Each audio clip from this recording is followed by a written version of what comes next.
Let's stick with women's MMA. Kayla Harrison had her debut in the UFC.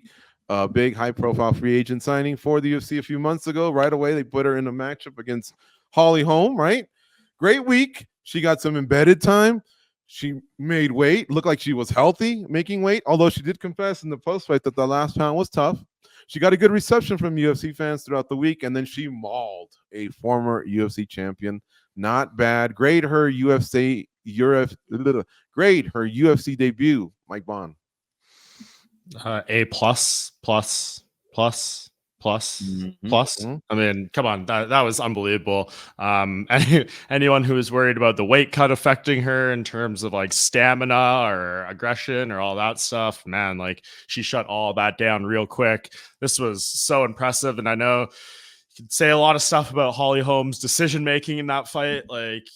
You kind of reversed her once on the first takedown. Are you thinking you can like suddenly grapple with Kayla Harrison or something? She said in her statement after that, you know, she didn't follow the game plan even to the slightest bit, but I don't know if it would have mattered, man. Like Kayla Harrison was determined and absolutely locked in this fight, and I don't think anything was stopping her at this point. So what a debut. She delivered in every way possible, on the scale, in the cage, in the post-fight interview, in her press conference, everything and more. She did a fantastic job, one of the great UFC debuts in recent memory, and she has now changed the game in the women's bantamweight division. If I'm Raquel Pennington, I'm trying to get a fight against Juliana Pena booked literally as soon as possible before the UFC calls me, offering me Kayla Harrison, because that's a much more winnable fight for Raquel Pennington, I think, against Pena. So yeah, she's here, and if she can continue to make 135, and that is the thing. You said the 1 pound, she said at the end was tough. She's going to have to cut one more. She wants to, you know, fight in a title fight and be a defending champion. And, you know, as we've seen many times, that last pound is the hardest. So who knows there, but she is professional. She has the right people around her. I know she went to bed the night before weigh-ins, only 1 pound over. So that's like looking pretty good for her. So as long as she can keep discipline and do the thing, look out everyone at women's bantamweight.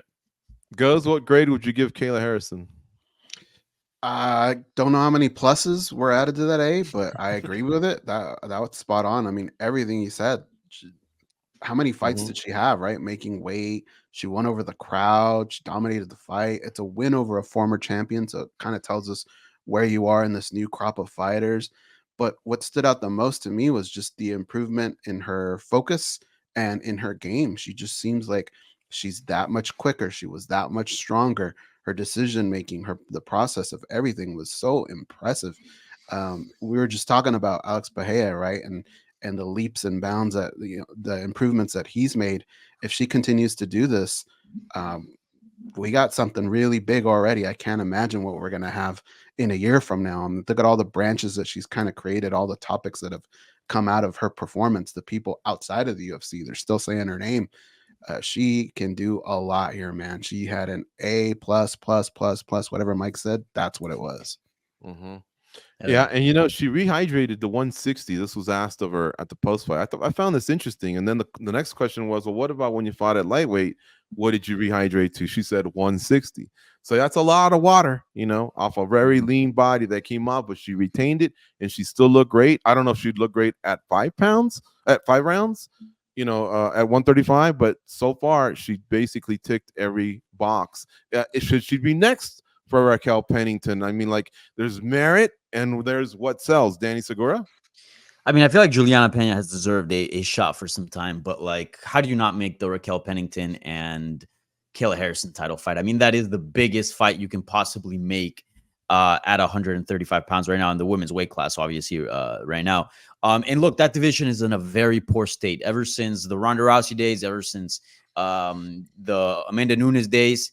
The division just kind of had a dip, a vast dip. And I think if you want to bring the stock back up of the division, you got to plug in Kayla Harrison into a title fight. She's easily the biggest name and the most interesting name right now at the moment in the weight class.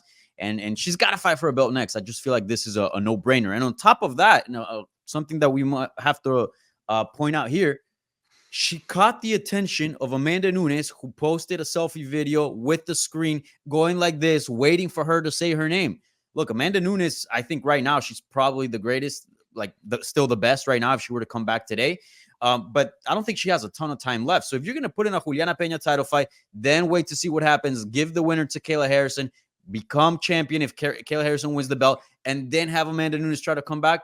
I think you're just making the queue longer. Give Kayla Harrison the title shot. See what happens. If she wins, I think there's a good chance that she lures back Amanda Nunes, and that'll be arguably one of the biggest fights in women's MMA history. So I think this is a much needed addition to the division. And as Goes and Mike said, A++++++. Top 5, made the weight, looked great, got the attention of the biggest name, former champ, probably gets a title shot. I mean, just fantastic stuff for Kayla Harrison. Mike, for the first time on this show, do you agree with Danny? I do. Yeah. We just got to get on with this. Like, again, no disrespect to Raquel Pennington, but she's a tough sell as a champion. And as soon as you can, I mean, dude, if she goes out there, she is a good fighter. She's seen it all in this weight class. She has the most fights in women's bantamweight history. I'm not saying she can't beat Kayla Harrison, but she needs to make this compelling for her. I know she has her own history with Juliana Peña, and she wants to like get that beef over, going back to the Ultimate Fighter all those years ago. But like, this is the way with Kayla Harrison. She is going to sell this fight, and she takes it over. Like, a Kayla Harrison versus Juliana Peña fight is way more intriguing to me with Kayla as champion and all that stuff. She wins that. Maybe that's when Amanda comes back. Like, there's just everything seems to stem off Kayla Harrison at this point.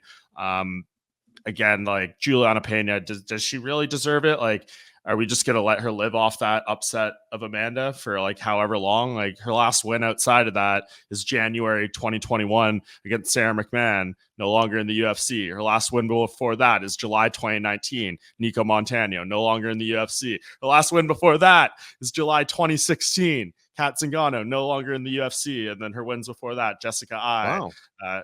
List goes on. So like, I don't know, her mouth is the only thing that's kind of getting her a resume in terms of, or a title shot. It's not a crime if she gets skipped over, right? It's not like, no. And we don't even know if she's healthy. I mean, I didn't see her out there on Saturday night tweeting a storm saying, hey, like, you know, this is my title shot, Kayla, you get your ass in line, deserve it with another fight, another winner too. Like, this shot is mine. So I don't even know if she's healthy or in position to do that.